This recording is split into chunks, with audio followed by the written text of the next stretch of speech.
உங்கள மாரியே உங்கள் வீட்டில் இருக்கிறவங்களும் எல்லாமே சரியாக செய்யணும், பர்ஃபெக்டாக இருக்கணும்னு சொல்லி வாழ்க்கையில் நீங்கள் அனுதினமும் போராடிட்டு இருக்கீங்களா? யாருமே புரிஞ்சுக்க மாட்டேங்கிறாங்க. ஏன் இவங்கெல்லாம் இப்படி நடந்துக்கிறாங்க? இவங்களுக்கு நல்லது செய்கிறேன், இவங்களுக்கு வேணுங்கிறதெல்லாம் செஞ்சு கொடுக்குறேன், என்னை யாரும் ஏன் புரிந்து கொள்ள மாட்டேங்கிறாங்க? இவங்கெல்லாம் இப்படி தான் இருப்பாங்களா? நான் ஏன் இப்படி இருக்க முடியல? இவங்களுக்கு தகுந்த மாதிரி நான் எல்லா அமைப்புகளையும் செய்து கொடுக்கிறேன், ஏன் என்னை அளவைக்கிறார்கள்? ஏன் ஒரு இடத்தில் நிம்மதியாக இருக்க முடியாமல் இப்படி நான் கஷ்டப்படணும் அப்படின்னு சொல்லி உங்களுக்குள்ள வருத்தம், வேதனை, அழுகம், துக்கம், துயரை, வாழ்க்கையில் விரக்தி இதெல்லாம் ஏற்படுதா? இதுதாங்க பர்ஃபெக்ஷன் அல்லது ஓவர் பர்ஃபெக்ஷனோட வெளிப்பாடு. இதிலிருந்து விடுபடுறதுக்கு தான் எங்களோட நிறுவனம் உங்களுக்கு உதவி புரிகின்றது. நான் உங்கள் உளவியல் சகோதரி எம்எஸ்கே பிரியா. இப்போது நேர்மைன்னு சொல்கிறோம், அப்போது பர்ஃபெக்ஷன்னு சொல்கிறோம், ஓவர் பர்ஃபெக்ஷன்னு சொல்கிறோம். நம்ம நேர்மையாக இருக்கிறது நல்லது, பர்ஃபெக்ஷனாக இருக்கிறது நல்லது. ஆனால் ஒரு எல்லையை மீறும்போது தான் அது பிரச்சனையாக உங்கள் வாழ்க்கையில் மாறுது. அப்போது இந்த பர்ஃபெக்ஷனாக இருக்கிறது தப்பா, நான் ஒழுங்குமுறைப்படுத்துவது தவறா அப்படின்னா, ஒவ்வொரு மனிதனும் அவரவர்களோட எண்ணத்தின் செயலின் அடிப்படையில் தான் இயங்கிட்டு இருப்பாங்க. உங்களுக்கு சரியாக படுறது அவங்களுக்கு தப்பாக தெரியும், அவங்களுக்கு சரியாக படுறது உங்களுக்கு தப்பாக தெரியும். இந்த மாதிரி மாற்று கருத்துக்கள் வர்றப்ப தான் அந்த ஓவர் பர்ஃபெக்ஷனுக்குள்ளே உங்கள் மைண்டு சிக்கிக்கிறதுனால நிம்மதியான இருக்க முடியாமல் பல பிரச்சனைகளை நீங்கள் எதிர்கொண்டுட்ருக்கிறீங்க. குடும்ப சூழலில் மற்றும் சமூக சூழலில், நட்பு வட்டத்துலேயும் இதே பிரச்சனை தான் இருக்கும். அலுவலகத்தில் போனாலும் இதே பிரச்சனைகளை எதிர்கொள்ள வேண்டிய சூழலுக்கு தள்ளிவிட்டுருது. அப்போ இந்த ஓவர் பர்ஃபெக்ஷன்னால் உங்களுக்கு என்னென்ன மாதிரி பிரச்சனைகள் வருதுன்னு நீங்கள் தெரிஞ்சுக்கோங்க. உங்களுக்கு ஓவர் பர்ஃபெக்ஷன்னால் தான் இந்த பிரச்சனையெல்லாம் குடும்பத்துலேயும் ஒரு பாதுகாப்பின்மை வருது. ஒரு நட்பு வட்டத்தில், ஒரு வேலை செய்யும் அலுவலக சூழலில் உங்களால் நிம்மதியாக இருக்க முடியல, எப்போவுமே ஒரு அழுகை வருது, ஏக்கமாக இருக்குது, எனக்கு ஒரு பாதுகாப்பு இல்லை, என்னை புரிஞ்சுக்கிறவங்க இல்லைன்னு சொல்லி உங்களுக்குள்ளே அதிகமாக ட்ராவல் ஆச்சுன்னா இது போன்ற பிரச்சனைகள் உங்களுக்கு இருக்குதான்னு பாருங்கள். அப்போ இந்த ஓவர் பர்ஃபெக்ஷன் அப்படிங்கிறது உங்களுக்குள்ளே ட்ராவலாக இருந்துச்சுன்னா இதுக்கு சரியான ஒரு உளவியல் வழிகாட்டுதல் சிகிச்சைகளை எடுத்துக்கிறப்ப நீங்கள் அதிலிருந்து விடுபடுறப்ப தான் நிம்மதியான வாழ்க்கை வாழ முடியும். இல்லைன்னா பெரும்பாலும் இன்றைக்கி பார்க்குறோம், காலம் போன கடைசின்னு சொல்லக்கூடிய 60-70 வயசுலேயும் கூட நிம்மதி இல்லாமல் தூங்க முடியாமல் வருத்தப்பட்டு வேதனைப்பட்டுக்கிட்டு இருக்காங்க. ஏன்னா என்னை யாரும் புரிஞ்சுக்கல, எனக்கு ஏக்கமாக இருக்குது, நான் கேட்டது எனக்கு இது வரைக்கும் கிடைக்கல அப்படிங்கிற ஏக்கத்திலேயே வாழ்ந்துக்கிட்டு இருக்காங்க. அப்போது இந்த ஓவர் பர்ஃபெக்ஷன்னால் பார்த்தோம்னா என்னென்ன பிரச்சனைகள் வரும்னு தெரிஞ்சுக்கலாங்க. ஒரு இடத்துல பார்த்திங்கன்னா இவங்களால ஒரு நிம்மதியாக இருக்க முடியாது, ஒரு பரபரப்பான சூழல்லையே இருந்துகிட்ருப்பாங்க. பெரும்பாலும் பாதுகாப்பே இல்லைங்கிற ஒரு நிலை உங்களுக்குள்ளே வந்துக்கிட்டே இருக்கா? வெக்கம் கலந்த ஒரு பயம் வந்துக்கிட்டே இருக்கா? குறைந்த நம்பிக்கை உங்ககிட்ட இருக்குது, ஒரு தன்னம்பிக்கையே இல்லாமல் யாராவது ஒருத்தரை டிபெண்ட் பண்ணியே உங்களால் வாழ்ந்துக்கிட்டு இருக்க வேண்டிய சூழல் இருக்கான்னு பாருங்கள். எப்போவுமே யாராவது ஒருத்தர் இருந்தால் பாதுகாப்புன்னு தோணுதா? இல்லை எல்லா பொறுப்புகளையும் நீங்கள் ஏற்று செய்கிறீங்க, ஆனால் யாரோ ஒருத்தர் சப்போர்ட் வேணும்னு உங்களுக்கு தோணுதா? இது தினசரி வாழ்க்கையில் உங்ககிட்ட நடந்துக்கிட்டு இருக்குதான்னு பாருங்கள். அது மட்டும் இல்லாமல் எதுக்கெடுத்தாலும் மற்றவர்களை சந்தேகிக்கக்கூடிய குணம், இவங்க இப்படி செஞ்சுருப்பாங்களோ அப்படி செஞ்சுருப்பாங்களோ அப்படின்னு சொல்லி அந்த குணம் இருக்கான்னு பாருங்கள். அப்புறம் மற்றவர்கள் பார்த்து இவங்களுக்கெல்லாம் கிடச்சிருச்சு நம்மளுக்கு எதுவும் கிடைக்கலையே அப்படிங்கிற ஏக்கம் சார்ந்த பொறாமையும் உங்களுக்குள்ளே வருதான்னு பாருங்கள். இது ஒவ்வொரு கட்டங்களை தாண்டும் பொழுது தான் உங்களுக்கு விரக்தி ஏற்படுது, உடல் மற்றும் மனம் பாதிப்படைகிறதுக்கும் கூட தள்ளி விட்டுருது. அப்போ இது ஆரம்ப காலகட்டத்திலேயே இதை சரி பண்ணிட்டா அந்த எல்லைக்கு போய் நீங்கள் உடல் சார்ந்த பாதிப்புகள் வராமல் உங்களால் தடுக்க முடியும். அப்போது உங்களுக்கு உணர்ச்சினால் பாதிப்பு வருதா, இல்லை மற்றவங்க செய்கிறதுனால பாதிப்பு வருதான்னு பாருங்கள். நீங்கள் சொன்ன மாதிரி வீட்டில் நடந்துக்கல, இல்லை லைஃப் பார்ட்னரோ, குழந்தைகளோ, பெற்றோர்களோ நீங்கள் சொன்ன மாதிரி நடந்து கொள்ளவில்லை, நீங்கள் நினைக்கிற மாதிரி அவங்க செய்யலைன்னு சொல்லி உங்களுக்கு டென்ஷன் ஆகுதா? இதனால் ஹையாக உங்களுக்கு பிபி அதிகமாகுதா? எடுத்தோம் கவுத்தோன்னு பேசிடுறீங்களா? கோபப்படுறீங்களா? இது எல்லாமே உங்களுக்கு ஓவர் பர்ஃபெக்ஷன்னால் வரக்கூடிய பிரச்சனைகள். அப்போது இதுக்கு என்ன தீர்வு? இதுக்கெல்லாம் பிரச்சனைகளுக்கு தீர்வு இருக்கான தீர்வு முறைகள் இருக்குது. அதுக்கான எம்எஸ்கே உளவியல் வாழ்வியல் வழிகாட்டுதல் உங்களுக்கு உதவி புரிகிறது. எங்களோட நிறுவனம் வாழ்வியல் மேம்பாட்டு நிறுவனத்தில் மென்டார்ஷிப் ப்ரோக்ராமில் அதற்கான உங்களோட அறிவு பதிவை கண்டறிந்து மறுசீரமைக்கும் பொழுது நீங்களும் இயல்பாக இருக்க முடியும். அப்போ ஏன் இந்த ஓவர் பர்ஃபெக்ஷன் உங்களுக்குள்ளே வந்துச்சு அப்படின்னா, ஒவ்வொரு வார்த்தைக்கும், ஒவ்வொரு எண்ணத்துக்கும், ஒவ்வொரு செயலுக்கும் ஒவ்வொருத்தரும் ஒவ்வொரு அர்த்தத்தை ஃபிட் பண்ணிக்குவாங்க. இந்த வார்த்தைக்கு இதுதான் அர்த்தம்னு சொல்லி, அப்போ அதுக்கு பல காரணங்கள் சொல்லி இதுதான் சரின்னு சொல்லி ஆர்கியூமெண்ட் பண்ணுறது தான் ஓவர் பர்ஃபெக்ஷன். அந்த சூழலுக்கு தகுந்த மாதிரி அமைச்சு கொள்ள முடியாது. இப்போ உதாரணத்துக்கு ஒரு இடத்துக்கு போகணும் அப்படின்னா, இப்போது நீங்கள் ஒரு ஃப்ளைட்டுக்கு போகிறீங்கன்னா கண்டிப்பாக 2 மணி நேரம் அல்லது 1.5 மணி நேரத்துக்கு முன்னாடியாவது அங்கே ரீச் ஆனால் தான் அங்கே எல்லாம் செக் பண்ணி நீங்கள் போகிறதுக்கு கரெக்டாக இருக்கும். அதே மாதிரி தான் பஸ்ஸு, ட்ரெயின் இதெல்லாம். அப்போது ஒரு குறிப்பிட்ட நேரம் உங்களுக்கு அது பர்ஃபெக்ஷனை பார்த்து செய்வீங்க, அது கரெக்டாக இருக்கும். ஆனால் ஒரு சாதாரண விஷயம், ஒரு ஃபேமிலியோடு போகிறதா இருக்கலாம், இல்லை வேறு எங்கேயாவது போகிறதா கூட இருக்கலாம். அதுலேயும் கூட அதே மாதிரி அந்த நேரத்துக்கு முன்னாடி போகணும்னு உங்கள் மைண்டு திங்க் பண்ண ஆரம்பிச்சிடும், அதில் ட்ராவல் பண்ண ஆரம்பிச்சிடும். ஏன் இவர்கள் ஒத்துழைக்கலைன்னு சொல்லி கூட இருக்கிறவங்க கூட சண்டை பிடிச்சிக்க ஆரம்பிச்சிருவோம். அந்த சூழலுக்கு தகுந்த மாதிரி வளைஞ்சு நெளிஞ்சு போகும் தன்மை இல்லாமல் ஒற்றை பார்வை, ஒற்றை சிந்தனை, ஒற்றை எண்ணத்திலேயே செயல்படுறதுனால உங்களுக்கு அந்த ஓவர் பர்ஃபெக்ஷனுங்கிறது உங்கள் மைண்டில் ட்ராவல் ஆகிட்டே பல பிரச்சனைகளை, குடும்ப பிரச்சனை, கணவன் மனைவி பிரச்சனை, குழந்தைகளின் பிரச்சனை, சமூகத்தில் பிரச்சனை, நட்பு வட்டத்தில் பிரச்சனை, உங்கள் வீட்டில் சர்வெண்ட் இருந்தால் அவங்க கூடயும் கூட உங்களுக்கு பிரச்சனை வந்துடும். இந்த மாதிரி பல பிரச்சனைகளை தினம் தினம் நீங்கள் அனுபவிச்சுக்கிட்டு துடிச்சுக்கிட்டு இருக்க வேண்டிய சூழலுக்கு தள்ளி விட்டுருது. அப்போது இந்த ஓவர் பர்ஃபெக்ஷனு உங்களுக்குள்ளே இது மாதிரியெல்லாம் இருந்துச்சுன்னா நீங்கள் அதற்கான உளவியல் நிபுணர்கள், துறை சார்ந்த நிபுணர்களை அணுகி அதற்கான வழிகாட்டுதல், சிகிச்சை மற்றும் பயிற்சிகளை எடுத்தால் மட்டும்தான் நீங்கள் அதிலிருந்து விடுபட முடியும். இது கவுன்சிலிங்கோ அட்வைஸோ கொடுத்தா உங்களால் முடியாது. ஏன்னா உங்களுக்கு இது வரைக்கும் எல்லோரும் கவுன்சிலிங் கொடுத்துருப்பாங்க, எல்லோரும் அட்வைஸ் பண்ணியிருப்பாங்க, பொறுத்துக்கோ, சகிச்சுக்கோ, அட்ஜஸ்ட் பண்ணிக்கோ, அவங்க அப்படி தான் இருப்பாங்க, இல்லை நீ விட்டு கொடுத்துப்போ, இல்லை நீ இப்படி பேசணும்னு சொல்லி எல்லா ஐடியா கொடுப்பாங்க. பட் உங்கள் மைண்டுக்குள்ளே ஒரு வார்த்தைக்கு நீங்கள் எப்படி அர்த்தம் வச்சுருக்கிறீங்களோ அதன் அடிப்படையில் தான் இயங்குவீங்க. அதுக்கு தான் எங்களோட நிறுவனம் உங்களோட அறிவு பதிவு கேபாத் அனாலிசிஸ்ன்னு சொல்கிறோம். அறிவு பாதையை பகுப்பாய்வு செய்து ஒரு அர்த்தத்தை நீங்கள் எப்படி புரிந்து கொண்டீர்கள், அது உங்களை பிரச்சனையை நோக்கி எப்படி எடுத்து செல்லுதுன்னு கண்டுபிடிச்சி அதற்கான சிகிச்சை முறைகளை நாங்கள் கொடுக்குறப்ப நீங்கள் ஸ்டெப் பை ஸ்டெப்பாக அதிலிருந்து வெளியில் வர முடியும். இதுக்கு தான் எங்களோட கோட்பாடு அறிவை மாற்ற 1000 நாட்கள்னு வச்சுருக்குறோம். ஒரே சிட்டிங்கில் ஒரே தடவை பிரச்சனைக்கு தீர்வு வராது. இப்போ நீங்கள் 40 வயசில் வர்றீங்க, இந்த ஓவர் பர்ஃபெக்ஷனால் கணவன் மனைவிக்குள்ள பிரச்சனை, குழந்தைகளை பராமரிக்க முடியல பிரச்சனை, ஏர்ன் பண்ண முடியல பிரச்சனை, நிம்மதியாக இருக்க முடியல பிரச்சனை, தூக்கம் இல்லாத பிரச்சனை, இப்படி வர்றீங்க அப்படின்னா இது 1 நாள் 2 நாள் சிட்டிங்கில் சரி பண்ணவே முடியாது. உங்களுக்கு ஆறுதல் தான் கொடுக்க முடியுமே தவிர்த்து உங்கள் பிரச்சனைக்கு தீர்வு கிடைக்காது. அப்போ இது 40 வருட பிரச்சனை. அந்த 40 வருடத்தை நீங்கள் ஒவ்வொரு வார்த்தைகளையும் உங்களை பகுப்பாய்வு செய்து தான் உங்களை மறுசீரமைக்க முடியும். அப்போது உங்களுக்கு என்ன மாதிரி எண்ணங்கள், சிந்தனைகள் தொடர்ந்து வந்துக்கிட்டு இருக்குன்னு இந்த மாதிரி அறிகுறிகள்லாம் உங்களுக்கு இருக்கான்னு பாருங்கள். அப்படி இருந்துச்சுன்னா உங்களுக்கு உளவியல் பகுப்பாய்வுன்னு சொல்லக்கூடிய மென்டார்ஷிப் தேவை. கவுன்சிலர் உங்களுக்கு தேவையில்லை, மென்டார்ஷிப் உங்கள் கூடயே ட்ராவல் பண்ணி உங்களை புரிஞ்சுக்கிட்டு உங்களை செயல்படுத்தி உங்களை வளர்ச்சி நோக்கி எடுத்துகிட்டு செல்கிற MSK mind set knowledge therapy உங்களுக்கு உதவி புரியுது. இந்த மாதிரி மென்டார்ஷிப் தான் தேவை. அப்போ என்ன மாதிரி அறிகுறிகள்லாம் உங்களுக்கு இருக்குது, இந்த மாதிரி அறிகுறிகள்லாம் உங்களுக்கு இருக்குதான்னு பாருங்கள். எப்போ பாருமே ஒரு சந்தேகம் உங்களுக்குள்ளே ஓடிக்கிட்டே இருக்கான்னு பாருங்கள். ஒரு கதவு திறக்கிற சத்தமாக இருக்கலாம், ஃபோன் அடிக்கிற சத்தமாக இருக்கலாம், யாராவது வந்திருப்பாங்களோ, ஏதாவது ஆயிருக்குமோ அப்படின்னா, யாராவது பேசினா கூட ஐயோ ஏதாவது இன்சிடெண்ட் நடந்திருக்குமோ இப்படின்னு சொல்லி ஏதாவது ஒன்றுக்குள்ளே ஒரு சந்தேக குணம் தொடர்ந்து போய்கிட்டே இருக்கும். அப்போது கூட இருக்கிற துணையை, அதாவது லைஃப் பார்ட்னர்னு சொல்லக்கூடியவங்களை கூட ஏதோ ஒரு சந்தேக பார்வையில் பார்த்துக்கிட்டு இருக்கிறீங்களான்னு பாருங்கள். நோண்டி நோண்டி இது ஏன் பண்ணீங்க, இப்படி ஏன் பண்ணீங்க, அன்னைக்கு ஏன் இப்படி பண்ணீங்கன்னு சொல்லி கேட்டுக்கிட்டே இருக்கிறீங்களான்னு பாருங்கள்.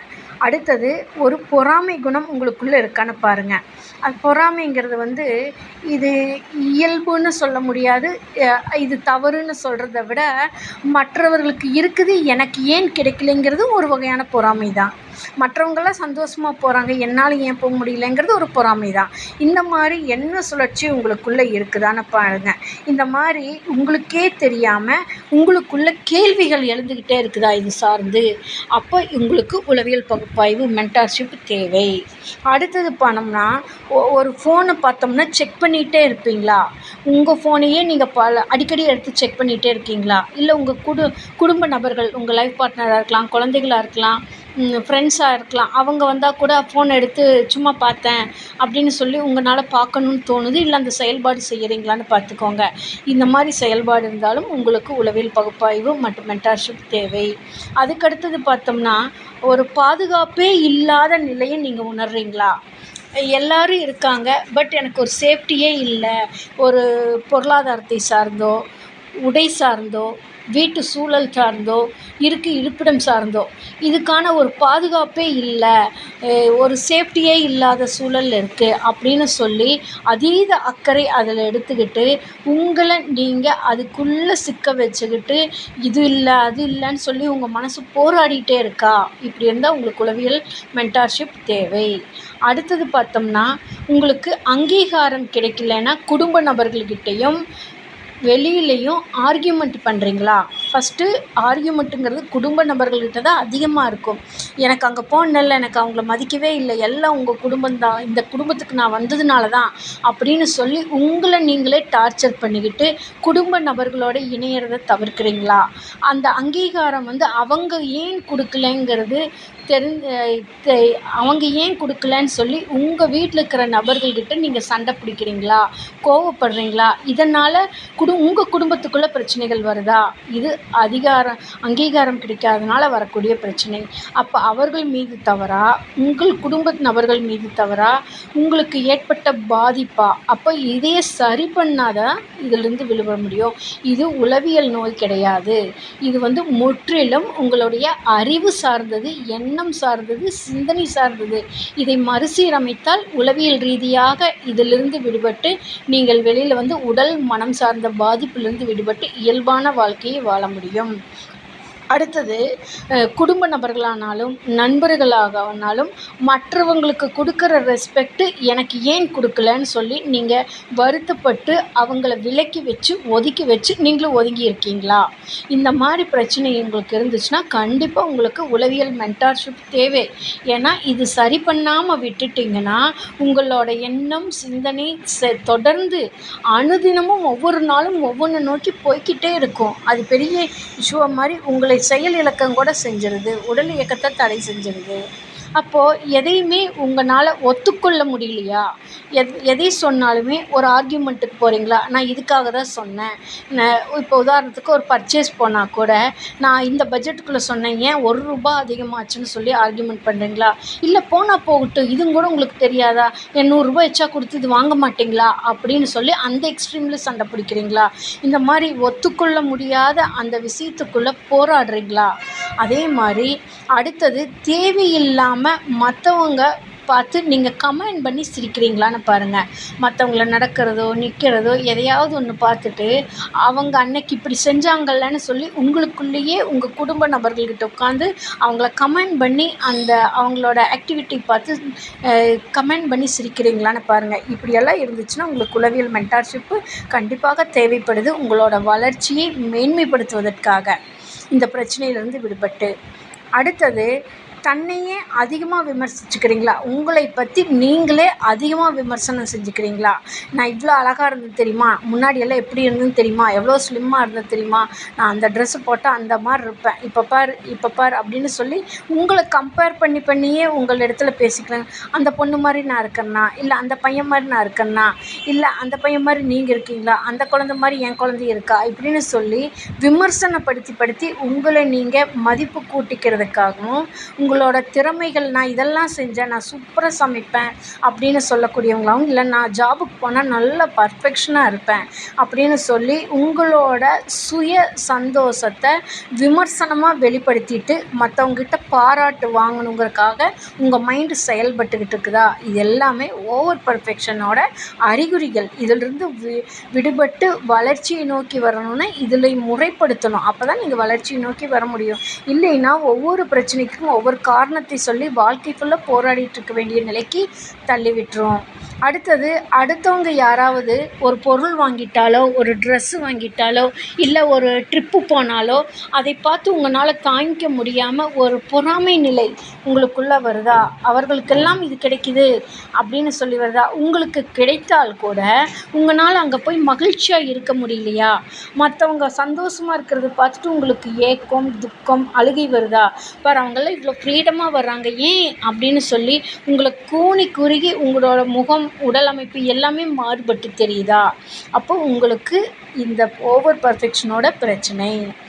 அடுத்தது பார்த்திங்கன்னா, உங்களுக்கு ஒரு பாதுகாப்பு இல்லைங்கிறப்போ, பாதுகாப்புங்கிறது மீன்ஸ் உங்களுடைய குடும்ப வட்டத்தில், உங்களோட குடும்ப வட்டத்தில் பொருளாதாரம் சார்ந்தோ, இல்லை எதிர்காலத்துக்கு தேவையான சார்ந்தோ ஏதாவது ஒரு பாதுகாப்பு இல்லைங்கிற பட்சத்தில் இது ஏன் கிடைக்கவில்லைன்னு சொல்லி கூட இருக்கிறவங்கள குற்றம் சாட்டி கொண்டு அவர்கள் மீது தவறுகளை சொல்லிக்கொண்டே நீங்கள் காலம் உங்களுக்கு போயிட்டுருக்கா? அப்போ அது சார்ந்த செயல்கள் உங்களுக்குள்ளே நடந்துக்கிட்டு இருக்குதா? எப்போவுமே கையை காட்டி காட்டி பேசிட்டு ஒரு விவாதத்துக்குள்ளே போகிறீங்களா குடும்ப நபர்கள்கிட்ட? அதிகார தோனியில் எப்படி தப்பு பண்ணலாம் அப்படின்னு சொல்லி குடும்ப நபர்கள் எல்லாம் ஒன்றா இருக்கிறப்போ உட்கார வச்சு அவங்கள கேள்வி கேட்குறீங்களா? நீ சொல்லியே ஆகணும் அப்படின்னு சொல்லி கட்டாயப்படுத்துகிறீங்களா? இந்த மாதிரி எல்லாம் இருந்தால் இது ஓவர் பர்ஃபெக்ஷனோட எக்ஸ்ட்ரீம் எண்டுக்கு போயிடுச்சுன்னு அர்த்தம். கண்டிப்பாக இந்த பிரச்சனையெல்லாம் உங்களுக்கு இருந்துச்சுன்னா உங்களுக்கு உடல் சார்ந்த, மனம் சார்ந்த பாதிப்புகளை உண்டாக்கிரும். அப்போது உங்களோட உணர்வுகள், உணர்ச்சிகள் எப்போவுமே ஒரு பதட்ட நிலையில் இருக்கும், இயல்பு நிலையில் இருக்காது. இயல்புக்கு மாற்றமாக இருக்கும், ஒரு நடுக்க நிலையில் இருக்கும், ஒரு படபடப்பாகவே இருக்கும். யாராவது வந்துடுவாங்களோ, ஏதாவது கேட்டுருவாங்களோ அப்படிங்கிற நிலையிலேயே போயிட்டுருக்கும். இதனால் பார்த்திங்கன்னா உங்களுக்கு என்னென்ன மாதிரி உடல் சார்ந்த, மனம் சார்ந்த பாதிப்புகள் வரும்னா, இந்த எண்ணம், சிந்தனை, செயலானது உங்களுக்குள்ளே தொடர்ந்து போயிட்டே இருக்கிறப்ப உங்களுக்கு எது கிடைத்தாலுமே மனம் நிறைவடையாமல் ஒரு ஏக்கத்தையும் அழுகையையும் கொடுத்துட்ருக்கோம். இப்போ உங்கள் குடும்ப நபர்கள்கிட்ட பேசினா கூட ஒன்று அதிகமாக அன்போடு பேசுவீங்க, இல்லைன்னா அழுகையோடு இருப்பீங்க. இந்த 2 செயல்பாடு அதிகமாக இருக்கும். இல்லைன்னா ஓவர் எக்ஸ்ட்ரீமில் சிரிச்சுக்கிட்டு இருப்பீங்க. இந்த முக்கோண செயல்பாட்டுக்குள்ளே உங்களுக்கு ட்ராவல் ஆகும். நியூட்ராலிட்டியாக உங்களால் பார்க்க முடியாது.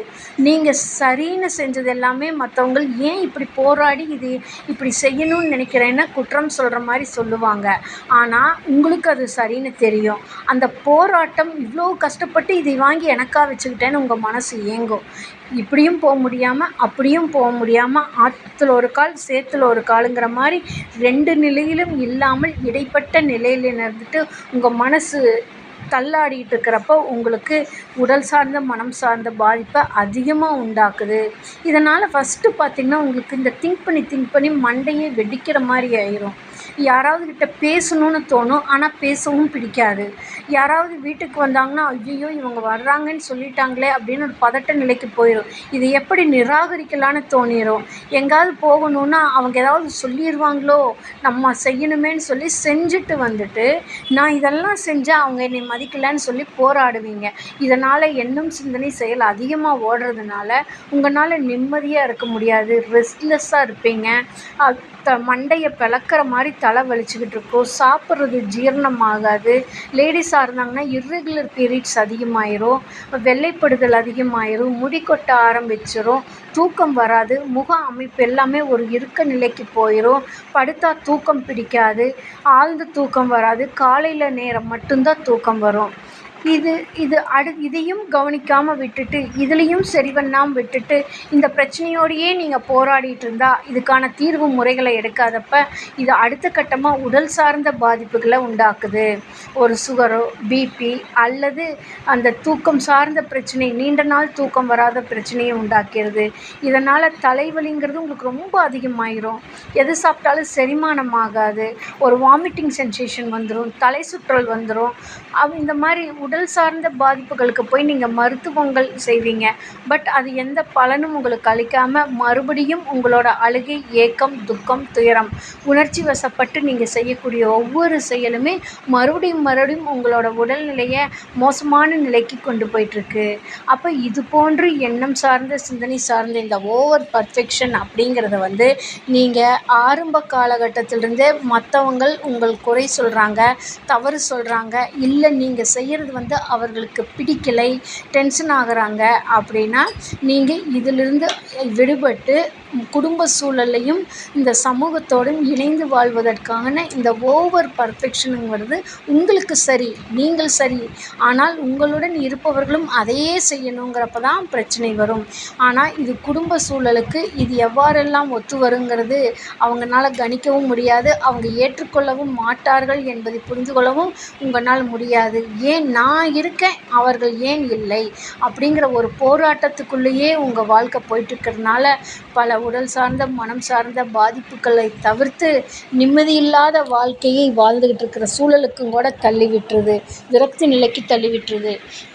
இது போன்ற பாதிப்பிலிருந்து விடுபட்டு உங்களுடைய வாழ்க்கையில் வளர்ச்சி அடைவதற்கும், மேன்மையடைவதற்கும், உங்கள் உடல் நலம், மனநலம் ஆரோக்கியமாக இருப்பதற்கும் தான் இந்த உளவியல் பகுப்பாய்வு மற்றும் வாழ்வியல் மேம்பாட்டு நிறுவனத்தில் எங்களுடைய MSK லைஃப் கிளினிக் ஃபவுண்டேஷனில் தனி மனிதனின் வளர்ச்சிக்கு தேவையான கல்வியில் ஏற்படக்கூடிய பாதிப்புகள், பொருளாதாரத்தில் வரக்கூடிய இழப்புகள் மற்றும் சமூகத்தில் அந்தஸ்து, இதனால் வரக்கூடிய உடல் சார்ந்த, மனம் சார்ந்த பாதிப்பிலிருந்து விடுபட்டு இயல்பான, இயற்கையான யோடு இணைந்து வாழ்வதற்கான உளவியல் பகுப்பாய்வு மற்றும் MSK மைண்ட்செட் நாலேஜ் தெரப்பியில் MSK மென்டார்ஷிப் புரோகிராமில் கொடுத்து கொண்டு வருகின்றோம்.